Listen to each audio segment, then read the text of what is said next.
ഈശോ മിശിഹായിക്ക് സ്തുതിയായിരിക്കട്ടെ. വിശുദ്ധ യോഹന്നാൻ എഴുതിയ സുവിശേഷത്തിൽ നിന്നുള്ള വായന. 4-ാം അധ്യായം. യേശുവും സമരിയാക്കാരിയും. യോഹന്നാനേക്കാൾ അധികം ആളുകളെ താൻ ശിഷ്യപ്പെടുത്തുകയും സ്നാനപ്പെടുത്തുകയും ചെയ്യുന്നുവെന്ന് ഫരിസേയർ കേട്ടതായി കർത്താവ് അറിഞ്ഞു. വാസ്തവത്തിൽ ശിഷ്യന്മാരല്ലാതെ യേശു നേരിട്ട് ആരെയും സ്നാനപ്പെടുത്തിയില്ല. അവൻ യൂദയ വിട്ട് വീണ്ടും ഗലീലയിലേക്ക് പുറപ്പെട്ടു. അവന് സമരിയായിലൂടെ കടന്നു പോകേണ്ടിയിരുന്നു. സമരിയായിലെ സിക്കാർ എന്ന പട്ടണത്തിൽ അവൻ എത്തി. യാക്കോബ് തന്റെ മകൻ ജോസഫിന് നൽകിയ വയലിനടുത്താണ് ഈ പട്ടണം. യാക്കോബിന്റെ കിണർ അവിടെയാണ്. യാത്ര ചെയ്തു ക്ഷീണിച്ച യേശു ആ കിണറിന്റെ കരയിൽ ഇരുന്നു. അപ്പോൾ ഏകദേശം 6-ാം മണിക്കൂറായിരുന്നു. ആ സമയം ഒരു സമരിയാക്കാരി അവിടെ വെള്ളം കോരാൻ വന്നു. യേശു അവളോട്, "എനിക്ക് കുടിക്കാൻ തരിക" എന്ന് പറഞ്ഞു. അവന്റെ ശിഷ്യന്മാരാകട്ടെ ഭക്ഷണ സാധനങ്ങൾ വാങ്ങാൻ പട്ടണത്തിലേക്ക് പോയിരുന്നു. ആ സമരിയാക്കാരി അവനോട് ചോദിച്ചു, "നീ ഒരു യഹൂദനായിരിക്കെ സമരിയാക്കാരിയായ എന്നോട് കുടിക്കാൻ ചോദിക്കുന്നതെന്ത്?" യഹൂദരും സമരിയാക്കാരും തമ്മിൽ സമ്പർക്കമൊന്നുമില്ലല്ലോ. യേശു അവളോട് പറഞ്ഞു, "ദൈവത്തിന്റെ ദാനം എന്തെന്നും എനിക്ക് കുടിക്കാൻ തരിക എന്ന് നിന്നോട് ആവശ്യപ്പെടുന്നത് ആരെന്നും അറിഞ്ഞിരുന്നുവെങ്കിൽ നീ അവനോട് ചോദിക്കുകയും അവൻ നിനക്ക് ജീവജലം തരുകയും ചെയ്യുമായിരുന്നു." അവൾ പറഞ്ഞു, "പ്രഭു, വെള്ളം കോരാൻ നിനക്ക് പാത്രമില്ല, കിണറോ ആഴമുള്ളതും. പിന്നെ ഈ ജീവജലം നിനക്ക് എവിടെ നിന്ന് കിട്ടും? ഈ കിണർ ഞങ്ങൾക്ക് തന്ന ഞങ്ങളുടെ പിതാവായ യാക്കോബിനേക്കാൾ വലിയവനാണോ നീ? അവനും അവന്റെ മക്കളും കന്നുകാലികളും ഈ കിണറ്റിൽ നിന്നാണ് കുടിച്ചിരുന്നത്." യേശു പറഞ്ഞു, "ഈ വെള്ളം കുടിക്കുന്ന ഏവനും വീണ്ടും ദാഹിക്കും. എന്നാൽ ഞാൻ നൽകുന്ന വെള്ളം കുടിക്കുന്നവന് പിന്നീട് ഒരിക്കലും ദാഹിക്കുകയില്ല. ഞാൻ നൽകുന്ന ജലം അവനിൽ നിത്യജീവനിലേക്ക് നിർഗളിക്കുന്ന അരുവിയാകും." അപ്പോൾ അവൾ പറഞ്ഞു, "ആ ജലം എനിക്ക് തരുക. മേലിൽ എനിക്ക് ദാഹിക്കുകയില്ലല്ലോ. വെള്ളം കോരാൻ ഞാൻ ഇവിടെ വരികയും വേണ്ടല്ലോ." അവൻ പറഞ്ഞു, "നീ ചെന്ന് നിന്റെ ഭർത്താവിനെ കൂട്ടിക്കൊണ്ടുവരിക." "എനിക്ക് ഭർത്താവില്ല" എന്ന് ആ സ്ത്രീ മറുപടി പറഞ്ഞു. യേശു അവളോട് പറഞ്ഞു, "എനിക്ക് ഭർത്താവില്ല എന്ന് നീ പറഞ്ഞത് ശരിയാണ്. നിനക്ക് 5 ഭർത്താക്കന്മാരുണ്ടായിരുന്നു. ഇപ്പോഴുള്ളവൻ നിന്റെ ഭർത്താവല്ല. നീ പറഞ്ഞത് സത്യമാണ്." അവൾ പറഞ്ഞു, "പ്രഭു, അങ്ങൊരു പ്രവാചകനാണെന്ന് ഞാൻ മനസ്സിലാക്കുന്നു. ഞങ്ങളുടെ പിതാക്കന്മാർ ഈ മലയിൽ ആരാധന നടത്തി. എന്നാൽ യഥാർത്ഥമായ ആരാധനാ സ്ഥലം ജെറുസലേമിലാണ് എന്ന് നിങ്ങൾ പറയുന്നു."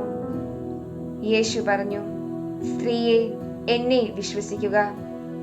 ഈ മലയിലോ ജെറുസലേമിലോ നിങ്ങൾ പിതാവിനെ ആരാധിക്കാത്ത സമയം വരുന്നു. നിങ്ങൾ അറിയാത്തതിനെ ആരാധിക്കുന്നു, ഞങ്ങൾ അറിയുന്നതിനെ ആരാധിക്കുന്നു. എന്തെന്നാൽ രക്ഷ യഹൂദരിൽ നിന്നാണ്. എന്നാൽ യഥാർത്ഥ ആരാധകർ ആത്മാവിലും സത്യത്തിലും പിതാവിനെ ആരാധിക്കുന്ന സമയം വരുന്നു. അല്ല, അത് ഇപ്പോൾ തന്നെയാണ്. യഥാർത്ഥത്തിൽ അങ്ങനെയുള്ള ആരാധകരെ തന്നെയാണ് പിതാവ് അന്വേഷിക്കുന്നതും. ദൈവം ആത്മാവാണ്. അവിടുത്തെ ആരാധിക്കുന്നവർ ആത്മാവിലും സത്യത്തിലുമാണ് ആരാധിക്കേണ്ടത്." ആ സ്ത്രീ പറഞ്ഞു, "മിശിഹ, ക്രിസ്തു വരുമെന്ന് എനിക്കറിയാം. അവൻ വരുമ്പോൾ എല്ലാ കാര്യങ്ങളും ഞങ്ങളെ അറിയിക്കും." യേശു അവളോട് പറഞ്ഞു, "നിന്നോട് സംസാരിക്കുന്ന ഞാൻ തന്നെയാണ് അവൻ." അവന്റെ ശിഷ്യന്മാർ തിരിച്ചെത്തി. അവൻ ഒരു സ്ത്രീയോട് സംസാരിക്കുന്നത് കണ്ട് അവർ അത്ഭുതപ്പെട്ടു. എന്നാൽ എന്ത് ചോദിക്കുന്നെന്നോ എന്തുകൊണ്ട് അവളോട് സംസാരിക്കുന്നെന്നോ ആരും അവനോട് ചോദിച്ചില്ല. ആ സ്ത്രീ ആകട്ടെ കുടം അവിടെ വച്ചിട്ട് പട്ടണത്തിലേക്ക് പോയി ആളുകളോട് പറഞ്ഞു, ഞാൻ ചെയ്ത കാര്യങ്ങളെല്ലാം എന്നോട് പറഞ്ഞ ഒരു മനുഷ്യനെ നിങ്ങൾ വന്ന് കാണുവിൻ. ഇവൻ തന്നെ ആയിരിക്കുമോ ക്രിസ്തു? അവർ പട്ടണത്തിൽ നിന്ന് പുറപ്പെട്ട് അവന്റെ അടുത്തു വന്നു. തത്സമയം ശിഷ്യന്മാർ അവനോട് അപേക്ഷിച്ചു, റബ്ബി, ഭക്ഷണം കഴിച്ചാലും. അവൻ പറഞ്ഞു, നിങ്ങൾ അറിയാത്ത ഭക്ഷണം എനിക്കുണ്ട്. ആരെങ്കിലും ഇവന് ഭക്ഷണം കൊണ്ടുവന്ന് കൊടുത്തിരിക്കുമോ എന്ന് ശിഷ്യന്മാർ പരസ്പരം പറഞ്ഞു. യേശു പറഞ്ഞു, എന്നെ അയച്ചവന്റെ ഇഷ്ടം പ്രവർത്തിക്കുകയും അവന്റെ ജോലി പൂർത്തിയാക്കുകയുമാണ് എന്റെ ഭക്ഷണം. 4 മാസം കൂടി കഴിഞ്ഞാൽ വിളവെടുപ്പായി എന്ന് നിങ്ങൾ പറയുന്നില്ലേ? എന്നാൽ ഞാൻ പറയുന്നു, നിങ്ങൾ കണ്ണുകൾ ഉയർത്തി വയലുകളിലേക്ക് നോക്കുവിൻ. അവ ഇപ്പോൾ തന്നെ വിളഞ്ഞ് കൊയ്ത്തിന് പാകമായിരിക്കുന്നു. കൊയ്യുന്നവന് കൂലി കിട്ടുകയും അവൻ നിത്യജീവിതത്തിലേക്ക് ഫലം ശേഖരിക്കുകയും ചെയ്യുന്നു. അങ്ങനെ വിതയ്ക്കുന്നവനും കൊയ്യുന്നവനും ഒപ്പം സന്തോഷിക്കുന്നു. വിതയ്ക്കുന്നത് ഒരുവൻ, കൊയ്യുന്നത് മറ്റൊരുവൻ എന്ന ചൊല്ല് ഇവിടെ സാർത്ഥകമായിരിക്കുന്നു. നിങ്ങൾ അധ്വാനിച്ചിട്ടില്ലാത്ത വിളവ് ശേഖരിക്കാൻ ഞാൻ നിങ്ങളെ അയച്ചു. മറ്റുള്ളവരാണ് അധ്വാനിച്ചത്. അവരുടെ അധ്വാനത്തിന്റെ ഫലത്തിലേക്ക് നിങ്ങൾ പ്രവേശിച്ചിരിക്കുന്നു. ഞാൻ ചെയ്തതെല്ലാം അവൻ എന്നോട് പറഞ്ഞു എന്ന സ്ത്രീയുടെ സാക്ഷ്യം മൂലം പട്ടണത്തിലെ സമരിയാക്കാരിൽ അനേകർ അവനിൽ വിശ്വസിച്ചു. ആ സമരിയാക്കാർ അവന്റെ അടുത്ത് വന്ന് തങ്ങളോടൊത്ത് വസിക്കണമെന്ന് അവനോട് അപേക്ഷിക്കുകയും അവൻ 2 ദിവസം അവിടെ താമസിക്കുകയും ചെയ്തു. അവന്റെ വചനം ശ്രവിച്ച മറ്റു പലരും അവനിൽ വിശ്വസിച്ചു. അവർ ആ സ്ത്രീയോട് പറഞ്ഞു, ഇനിമേൽ ഞങ്ങൾ വിശ്വസിക്കുന്നത് നിന്റെ വാക്കുമൂലമല്ല. കാരണം ഞങ്ങൾ തന്നെ നേരിട്ട് ശ്രവിക്കുകയും ഇവനാണ് യഥാർത്ഥത്തിൽ ലോകരക്ഷകനെന്ന് മനസ്സിലാക്കുകയും ചെയ്തിരിക്കുന്നു. രാജസേവകന്റെ പുത്രനെ സുഖപ്പെടുത്തുന്നു. 2 ദിവസം കഴിഞ്ഞ് അവൻ അവിടെ നിന്ന് ഗലീലിലേക്ക് പോയി. പ്രവാചകൻ സ്വന്തം നാട്ടിൽ ബഹുമാനിക്കപ്പെടുന്നില്ല എന്ന് യേശു തന്നെ സാക്ഷ്യപ്പെടുത്തിയിരുന്നു. അവൻ ഗലീലിയിൽ വന്നപ്പോൾ ഗലീലിയക്കാർ അവനെ സ്വാഗതം ചെയ്തു. എന്തെന്നാൽ തിരുനാളിൽ അവൻ ജെറുസലേമിൽ ചെയ്ത കാര്യങ്ങൾ അവർ കണ്ടിരുന്നു. അവരും തിരുനാളിന് പോയിട്ടുണ്ടായിരുന്നു. അവൻ വീണ്ടും ഗലീലിലെ കാനായിലെത്തി. അവിടെ വെച്ചാണ് അവൻ വെള്ളം വീഞ്ഞാക്കിയത്. കഫർനാമിൽ ഒരു രാജസേവകൻ ഉണ്ടായിരുന്നു. അവന്റെ മകൻ രോഗബാധിതനായിരുന്നു. യേശു യൂദയായിൽ നിന്ന് ഗലീലിയിലേക്ക് വന്നെന്ന് കേട്ടപ്പോൾ അവൻ ചെന്ന് തന്റെ ആസന്ന മരണനായ മകനെ വന്ന് സുഖപ്പെടുത്തണമെന്ന് അവനോട് അപേക്ഷിച്ചു. അപ്പോൾ യേശു പറഞ്ഞു, അടയാളങ്ങളും അത്ഭുതങ്ങളും കാണുന്നില്ലെങ്കിൽ നിങ്ങൾ ഒരിക്കലും വിശ്വസിക്കുകയില്ലല്ലോ. അപ്പോൾ ആ രാജസേവകൻ അവനോട് അപേക്ഷിച്ചു, കർത്താവേ, എന്റെ മകൻ മരിക്കും മുമ്പ് വരണമേ. യേശു പറഞ്ഞു, പോയിക്കൊള്ളുക, നിന്റെ മകൻ ജീവിക്കും. യേശു പറഞ്ഞ വചനം വിശ്വസിച്ച് അവൻ പോയി. പോകും വഴി മകൻ സുഖം പ്രാപിച്ചിരിക്കുന്നു എന്ന വാർത്തയുമായി ഭൃത്യന്മാർ എതിരെ വന്നു. ഏതു സമയത്താണ് അവന്റെ സ്ഥിതി മെച്ചപ്പെട്ടത് എന്ന് അവൻ അന്വേഷിച്ചു. ഇന്നലെ 7-ാം മണിക്കൂറിൽ പനി വിട്ടുമാറി എന്ന് അവർ പറഞ്ഞു. നിന്റെ മകൻ ജീവിക്കുമെന്ന് യേശു പറഞ്ഞത് ആ മണിക്കൂറിൽ തന്നെയാണെന്ന് ആ പിതാവ് മനസ്സിലാക്കി. അവനും കുടുംബം മുഴുവനും വിശ്വസിച്ചു. ഇത് യൂദയായിൽ നിന്ന് ഗലീലിലേക്ക് വന്നപ്പോൾ യേശു പ്രവർത്തിച്ച 2ാമത്തെ അടയാളമാണ്. ഈശോ മിശിഹായിക്ക് സ്തുതിയായിരിക്കട്ടെ.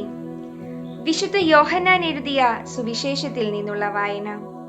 5-ാം അധ്യായം. ബേത്സദായിലെ രോഗശാന്തി. ഇതിനുശേഷം യഹൂദരുടെ ഒരു തിരുനാളിന് യേശു ജെറുസലേമിലേക്ക് പോയി. ജെറുസലേമിൽ അജകവാടത്തിനടുത്ത് ഹെബ്രായ ഭാഷയിൽ ബേത്സദ എന്ന് വിളിക്കുന്ന ഒരു കുളമുണ്ടായിരുന്നു. അതിന് 5 മണ്ഡപങ്ങളും. അവിടെ കുരുടരും മുടന്തരും തളർവാദക്കാരുമായ അനേകം രോഗികൾ കിടന്നിരുന്നു. 38 വർഷമായി രോഗിയായിരുന്ന ഒരുവൻ അവിടെയുണ്ടായിരുന്നു. അവൻ അവിടെ കിടക്കുന്നത് യേശു കണ്ടു. അവൻ വളരെ നാളായി കിടപ്പിലാണെന്ന് അറിഞ്ഞ് യേശു ചോദിച്ചു, സുഖം പ്രാപിക്കാൻ നിനക്ക് ആഗ്രഹമുണ്ടോ?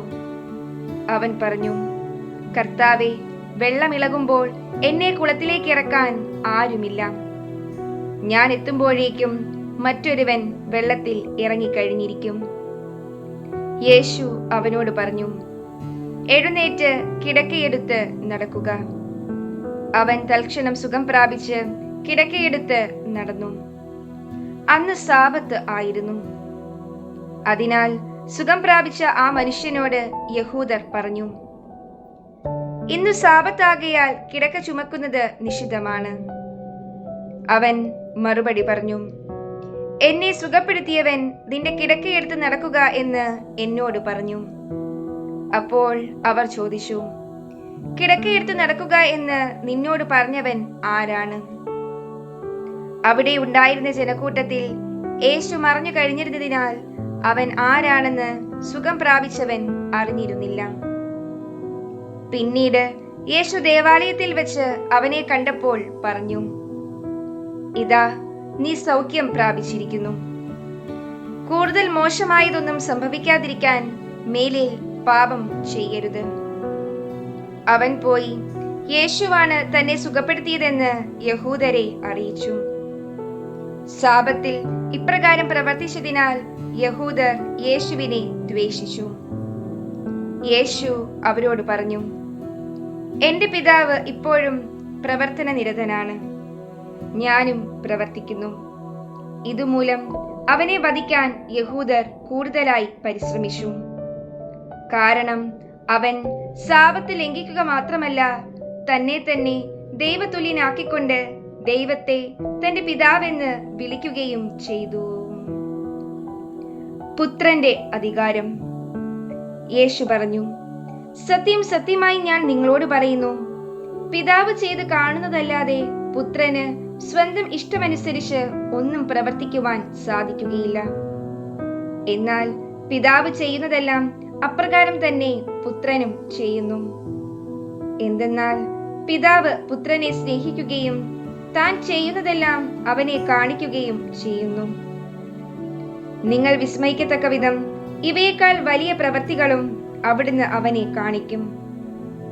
പിതാവ് മരിച്ചവരെ എഴുന്നേൽപ്പിച്ച് അവർക്ക് ജീവൻ നൽകുന്നത് പോലെ തന്നെ പുത്രനും താൻ ഇച്ഛിക്കുന്നവർക്ക് ജീവൻ നൽകുന്നു. പിതാവ് ആരെയും വിധിക്കുന്നില്ല. വിധി മുഴുവനും അവിടുന്ന് പുത്രനെ ഏൽപ്പിച്ചിരിക്കുന്നു. പിതാവിനെ ആദരിക്കുന്നത് പോലെ തന്നെ എല്ലാവരും പുത്രനെയും ആദരിക്കേണ്ടതിനാണ് ഇത്. പുത്രനെ ആദരിക്കാത്തവരാരും അവനെ അയച്ച പിതാവിനെയും ആദരിക്കുന്നില്ല. സത്യം സത്യമായി ഞാൻ നിങ്ങളോട് പറയുന്നു, എന്റെ വചനം കേൾക്കുകയും എന്നെ അയച്ചവനെ വിശ്വസിക്കുകയും ചെയ്യുന്നവന് നിത്യജീവനുണ്ട്.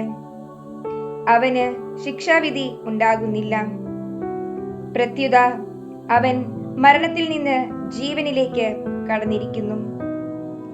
സത്യം സത്യമായി ഞാൻ നിങ്ങളോട് പറയുന്നു, മരിച്ചവർ ദൈവപുത്രന്റെ സ്വരം ശ്രവിക്കുന്ന സമയം വരുന്നു, അല്ല, വന്നു കഴിഞ്ഞു. ആ സ്വരം ശ്രവിക്കുന്നവർ ജീവിക്കും. എന്തെന്നാൽ പിതാവിന് തന്നിൽ തന്നെ ജീവൻ ഉള്ളതുപോലെ പുത്രനും തന്നിൽ തന്നെ ജീവൻ ഉണ്ടാകാൻ അവിടുന്ന് വരം നൽകിയിരിക്കുന്നു. മനുഷ്യപുത്രനായതുകൊണ്ട് വിധിക്കാനുള്ള അധികാരവും അവന് നൽകിയിരിക്കുന്നു. ഇതിൽ നിങ്ങൾ വിസ്മയിക്കേണ്ട. എന്തെന്നാൽ കല്ലറകളിലുള്ളവരെല്ലാം അവന്റെ സ്വരം ശ്രവിക്കുന്ന സമയം വരുന്നു. അപ്പോൾ നന്മ ചെയ്തവർ ജീവന്റെ ഉയർപ്പിനായും തിന്മ ചെയ്തവർ ശിക്ഷാവിധിയുടെ ഉയർപ്പിനായും പുറത്തുവരും. യേശുവിന്റെ സാക്ഷ്യം. സ്വമേധയാ ഒന്നും ചെയ്യാൻ എനിക്ക് സാധിക്കുകയില്ല. ഞാൻ ശ്രവിക്കുന്നത് പോലെ ഞാൻ വിധിക്കുന്നു. എന്റെ വിധി നീതിപൂർവകവുമാണ്. കാരണം എന്റെ ഇഷ്ടമല്ല, എന്നെ അയച്ചവന്റെ ഇഷ്ടമാണ് ഞാൻ അന്വേഷിക്കുന്നത്. ഞാൻ എന്നെക്കുറിച്ച് തന്നെ സാക്ഷ്യപ്പെടുത്തുന്നെങ്കിൽ എന്റെ സാക്ഷ്യം സത്യമല്ല. എന്നെക്കുറിച്ച് സാക്ഷ്യം നൽകുന്ന വേറൊരാളുണ്ട്. എന്നെക്കുറിച്ചുള്ള അവന്റെ സാക്ഷ്യം സത്യമാണെന്ന് എനിക്കറിയാം. നിങ്ങൾ യോഹന്നാന്റെ അടുത്തേക്ക് ആളയച്ചു. അവൻ സത്യത്തിന് സാക്ഷ്യം നൽകുകയും ചെയ്തു. ഞാൻ മനുഷ്യരുടെ സാക്ഷ്യം സ്വീകരിക്കുന്നു എന്ന് വിചാരിക്കേണ്ട. നിങ്ങൾ രക്ഷിക്കപ്പെടേണ്ടതിനാണ് ഞാൻ ഇതെല്ലാം പറയുന്നത്. കത്തി ജ്വലിക്കുന്ന ഒരു വിളക്കായിരുന്നു അവൻ. അല്പസമയത്തേക്ക് അവന്റെ പ്രകാശത്തിൽ ആഹ്ലാദിക്കാൻ നിങ്ങൾ ഒരുക്കവുമായിരുന്നു. എന്നാൽ യോഹന്നാന്റേതിനേക്കാൾ വലിയ സാക്ഷ്യം എനിക്കുണ്ട്. എന്തെന്നാൽ ഞാൻ പൂർത്തിയാക്കാനായി പിതാവ് എന്നെ ഏൽപ്പിച്ച ജോലികൾ, ഞാൻ ചെയ്തുകൊണ്ടിരിക്കുന്ന ജോലികൾ തന്നെ പിതാവാണ് എന്നെ അയച്ചതെന്ന് സാക്ഷ്യപ്പെടുത്തുന്നു. എന്നെ അയച്ച പിതാവ് തന്നെ എന്നെക്കുറിച്ച് സാക്ഷ്യപ്പെടുത്തിയിരിക്കുന്നു. അവിടുത്തെ സ്വരം നിങ്ങൾ ഒരിക്കലും കേട്ടിട്ടില്ല, രൂപം കണ്ടിട്ടുമില്ല. അവിടുന്ന് അയച്ചവനെ നിങ്ങൾ വിശ്വസിക്കാത്തതുകൊണ്ട് അവിടുത്തെ വചനം നിങ്ങളിൽ വസിക്കുന്നില്ല. വിശുദ്ധ ലിഖിതങ്ങൾ നിങ്ങൾ പഠിപ്പിക്കുന്നു. എന്തെന്നാൽ അവയിൽ നിത്യജീവൻ ഉണ്ടെന്ന് നിങ്ങൾ വിചാരിക്കുന്നു. അവ തന്നെയാണ് എന്നെക്കുറിച്ച് സാക്ഷ്യം നൽകുന്നത്. എന്നിട്ടും നിങ്ങൾക്ക് ജീവൻ ഉണ്ടാകേണ്ടതിന് എന്റെ അടുത്തേക്ക് വരാൻ നിങ്ങൾ വിസമ്മതിക്കുന്നു. മനുഷ്യരിൽ നിന്ന് ഞാൻ മഹത്വം സ്വീകരിക്കുന്നില്ല. എനിക്ക് നിങ്ങളെ അറിയാം. നിങ്ങളിൽ ദൈവസ്നേഹമില്ല. ഞാൻ എന്റെ പിതാവിന്റെ നാമത്തിൽ വന്നിരിക്കുന്നു, എന്നിട്ടും നിങ്ങൾ എന്നെ സ്വീകരിക്കുന്നില്ല. എന്നാൽ മറ്റൊരുവൻ സ്വന്തം നാമത്തിൽ വന്നാൽ നിങ്ങൾ അവനെ സ്വീകരിക്കും. പരസ്പര മഹത്വം സ്വീകരിക്കുകയും ഏക ദൈവത്തിൽ നിന്ന് വരുന്ന മഹത്വം അന്വേഷിക്കാതിരിക്കുകയും ചെയ്യുന്ന നിങ്ങൾക്ക് എങ്ങനെ വിശ്വസിക്കാൻ കഴിയും? പിതാവിന്റെ സന്നിധിയിൽ ഞാനായിരിക്കും നിങ്ങളെ കുറ്റപ്പെടുത്തുന്നതെന്ന് നിങ്ങൾ വിചാരിക്കേണ്ട. നിങ്ങൾ പ്രത്യാശ അർപ്പിച്ചിരിക്കുന്ന മോശയായിരിക്കും നിങ്ങളെ കുറ്റപ്പെടുത്തുക. നിങ്ങൾ മോശയെ വിശ്വസിച്ചിരുന്നെങ്കിൽ എന്നെയും വിശ്വസിക്കുമായിരുന്നു. കാരണം എന്നെക്കുറിച്ച് അവൻ എഴുതിയിരിക്കുന്നു. എന്നാൽ അവൻ എഴുതിയവ നിങ്ങൾ വിശ്വസിക്കുന്നില്ലെങ്കിൽ പിന്നെ എന്റെ വാക്കുകൾ എങ്ങനെ വിശ്വസിക്കും? ഈശോ മിശിഹായ്ക്ക് സ്തുതിയായിരിക്കട്ടെ. വിശുദ്ധ യോഹന്നാൻ എഴുതിയ സുവിശേഷത്തിൽ നിന്നുള്ള വായന. 6-ാം അധ്യായം. അപ്പം വർദ്ധിപ്പിക്കുന്നു. യേശു തിബേരിയസ് എന്നുകൂടി വിളിക്കപ്പെടുന്ന ഗലീലി കടലിന്റെ മറുകരയിലേക്ക് പോയി. വലിയ ഒരു ജനക്കൂട്ടം അവനെ അനുഗമിച്ചു. കാരണം രോഗികളിൽ അവൻ പ്രവർത്തിച്ച അടയാളങ്ങൾ അവർ കണ്ടിരുന്നു. യേശു മലയിലേക്കു കയറി ശിഷ്യന്മാരുടെ കൂടെ അവിടെ ഇരുന്നു. യഹൂദരുടെ പെസഹാ തിരുനാൾ അടുത്തിരുന്നു. യേശു കണ്ണുകൾ ഉയർത്തി ഒരു വലിയ ജനതയെ തന്റെ അടുത്തേക്ക് വരുന്നത് കണ്ടു. അവൻ ഫിലിപ്പോസിനോട് ചോദിച്ചു, ഇവർക്ക് ഭക്ഷിക്കുവാൻ നാം എവിടെ നിന്ന് അപ്പം വാങ്ങും? അവനെ പരീക്ഷിക്കാനാണ് യേശു ഇങ്ങനെ ചോദിച്ചത്.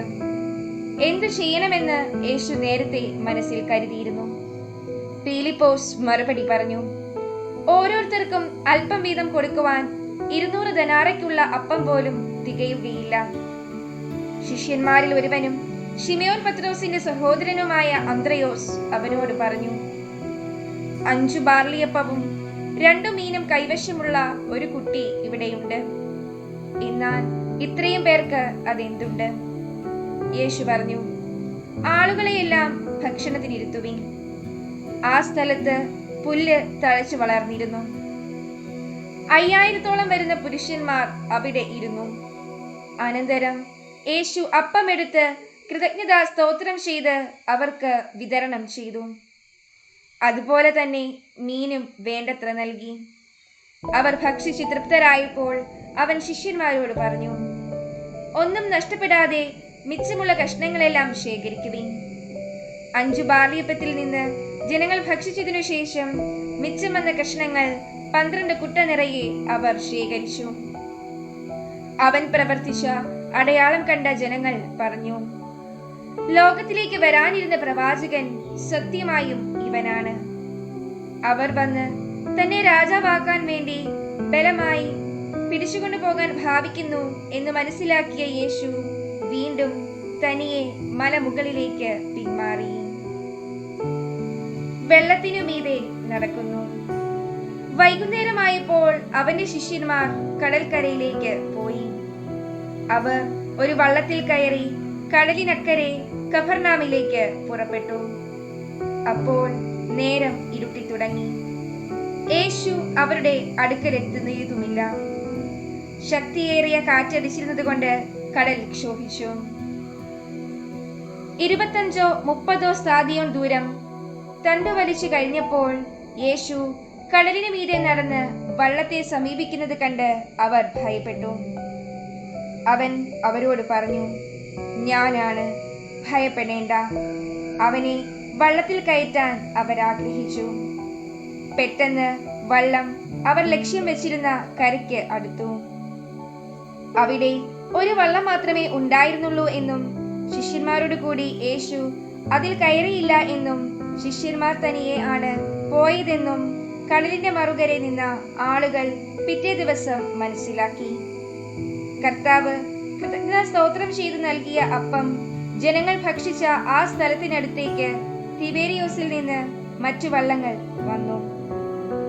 യേശുവോ ശിഷ്യന്മാരോ അവിടെ ഇല്ലെന്ന് കണ്ടപ്പോൾ ജനക്കൂട്ടം വള്ളങ്ങളിൽ കയറി യേശുവിനെ തിരക്കി കഫർനാമിലെത്തി. ജീവന്റെ അപ്പം. യേശുവിനെ കടലിന്റെ മറുകരയിൽ കണ്ടെത്തിയപ്പോൾ അവർ ചോദിച്ചു, റബ്ബി, അങ്ങ് എപ്പോൾ ഇവിടെ എത്തി? യേശു പ്രതിവചിച്ചു, സത്യം സത്യമായി ഞാൻ നിങ്ങളോട് പറയുന്നു, അടയാളങ്ങൾ കണ്ടതുകൊണ്ടല്ല, അപ്പം ഭക്ഷിച്ച് തൃപ്തരായതുകൊണ്ടാണ് നിങ്ങൾ എന്നെ അന്വേഷിക്കുന്നത്. നശ്വരമായ അപ്പത്തിന് വേണ്ടി അധ്വാനിക്കാതെ മനുഷ്യപുത്രൻ തരുന്ന നിത്യജീവന്റെ അനശ്വരമായ അപ്പത്തിന് വേണ്ടി അധ്വാനിക്കുവിൻ. എന്തെന്നാൽ പിതാവായ ദൈവം അവന്റെ മേൽ അംഗീകാരമുദ്ര വച്ചിരിക്കുന്നു. അപ്പോൾ അവർ ചോദിച്ചു, ദൈവഹിതമനുസരിച്ച് പ്രവർത്തിക്കുന്നവരാകാൻ ഞങ്ങൾ എന്തു ചെയ്യണം? യേശു മറുപടി പറഞ്ഞു, ഇതാണ് ദൈവഹിതമനുസരിച്ചുള്ള പ്രവൃത്തി, അവിടുന്ന് അയച്ചവനിൽ വിശ്വസിക്കുക. അപ്പോൾ അവർ ചോദിച്ചു, ഞങ്ങൾ കണ്ട് നിന്നെ വിശ്വസിക്കേണ്ടതിന് എന്തടയാളമാണ് നീ ചെയ്യുക? എന്താണ് നീ പ്രവർത്തിക്കുക? അവിടുന്ന് അവർക്ക് ഭക്ഷിക്കുവാൻ സ്വർഗത്തിൽ നിന്ന് അപ്പം കൊടുത്തു എന്നെഴുതപ്പെട്ടിരിക്കുന്നത് പോലെ ഞങ്ങളുടെ പിതാക്കന്മാർ മരുഭൂമിയിൽ വെച്ച് മന്ന ഭക്ഷിച്ചു. യേശു മറുപടി പറഞ്ഞു, സത്യം സത്യമായി ഞാൻ നിങ്ങളോട് പറയുന്നു, മോശയല്ല നിങ്ങൾക്ക് സ്വർഗത്തിൽ നിന്ന് അപ്പം തന്നത്. എന്റെ പിതാവാണ് സ്വർഗത്തിൽ നിന്ന് നിങ്ങൾക്ക് യഥാർത്ഥമായ അപ്പം തരുന്നത്. എന്തെന്നാൽ ദൈവത്തിന്റെ അപ്പം സ്വർഗത്തിൽ നിന്ന് ഇറങ്ങി വന്ന് ലോകത്തിന് ജീവൻ നൽകുന്നതത്രേ. അപ്പോൾ അവർ അവനോട് അപേക്ഷിച്ചു, കർത്താവേ, ഈ അപ്പം ഞങ്ങൾക്ക് എപ്പോഴും നൽകണമേ. യേശു അവരോട് പറഞ്ഞു, ഞാനാണ് ജീവന്റെ അപ്പം. എന്റെ അടുത്ത് വരുന്നവന് ഒരിക്കലും വിശക്കുകയില്ല, എന്നിൽ വിശ്വസിക്കുന്നവന് ദാഹിക്കുകയുമില്ല. എന്നാൽ നിങ്ങൾ എന്നെ കണ്ടിട്ടും വിശ്വസിക്കുന്നില്ല എന്ന് ഞാൻ നിങ്ങളോട് പറഞ്ഞിട്ടുണ്ടല്ലോ. പിതാവ് എനിക്ക് നൽകുന്നവരെയെല്ലാം എന്റെ അടുത്ത് വരും. എന്റെ അടുക്കൽ വരുന്നവനെ ഞാൻ ഒരിക്കലും തള്ളിക്കളയുകയുമില്ല. ഞാൻ സ്വർഗത്തിൽ നിന്ന് ഇറങ്ങി വന്നിരിക്കുന്നത് എന്റെ ഇഷ്ടം പ്രവർത്തിക്കാനല്ല, എന്നെ അയച്ചവന്റെ ഇഷ്ടം നിറവേറ്റാനാണ്. അവിടുന്ന് എനിക്ക് നൽകിയവരിൽ ഒരുവനെ പോലും ഞാൻ നഷ്ടപ്പെടുത്താതെ അന്ത്യദിനത്തിൽ ഉയർപ്പിക്കണമെന്നാണ് എന്നെ അയച്ചവന്റെ ഇഷ്ടം. പുത്രനെ കാണുകയും അവനിൽ വിശ്വസിക്കുകയും ചെയ്യുന്നവനാരോ അവന് നിത്യജീവൻ ഉണ്ടാകണമെന്നാണ് എന്റെ പിതാവിന്റെ ഇഷ്ടം. അന്ത്യദിനത്തിൽ അവനെ ഞാൻ ഉയർപ്പിക്കുകയും ചെയ്യും.